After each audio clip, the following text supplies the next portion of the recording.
तरबूज और शहजादी अलीना। अली एक छोटा जिद्दी मगर दिल का साफ बच्चा था। इसके गांव के करीब एक पुरानी हवेली थी जिसके बारे में लोग कहते थे कि वहां कभी एक जादू की शहजादी रहती थी और किसी ने इसे एक तरबूज में कैद कर दिया था। लोग इस कहानी पर हंसते थे मगर अली को इसमें कुछ ना कुछ सच्चाई महसूस होती थी। एक दिन गांव में मेला लगा। अली ने देखा कि एक बूढ़ी औरत एक चमकता हुआ अनोखा तरबूज बेच रही है। वो तरबूज सिर्फ एक था। औरत ने कहा, ये तरबूज किसी खास के लिए है, सिर्फ वही इसे खोल सकेगा जिसका दिल बिल्कुल साफ हो।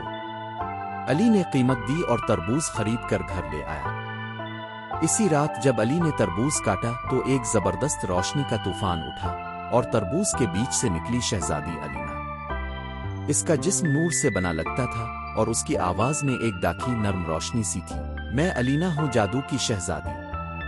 एक वक्त था जब मेरे पास बहुत ताकत थी लेकिन लोगों ने मुझसे डर कर मुझे इस तरबूज में कैद कर दिया। तुमने मेरी रिहाई का दरवाजा खोला है अली।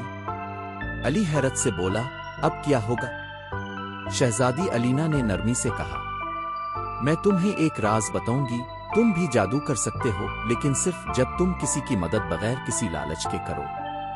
अली को यकीन न आया मगर अगले दिन जब इसने एक भूखे फकीर को रोटी दी तो उसके हाथ से रोशनी फूटी। आहिस्ता आहिस्ता अली एक छोटा जादूगर बनता गया लेकिन वो कभी गुरूर में न आया। शहजादी अलीना कभी कभी आती, अली को कुछ नया सिखाती और फिर रोशनी में गुम हो जाती। एक दिन इसने कहा, तुमने मुझे कैद से निकाला, अब मैं तुम्हें एक नया रास्ता दे रही हूं। तुम जैसे दिल वाले ही दुनिया को रोशन करते हैं।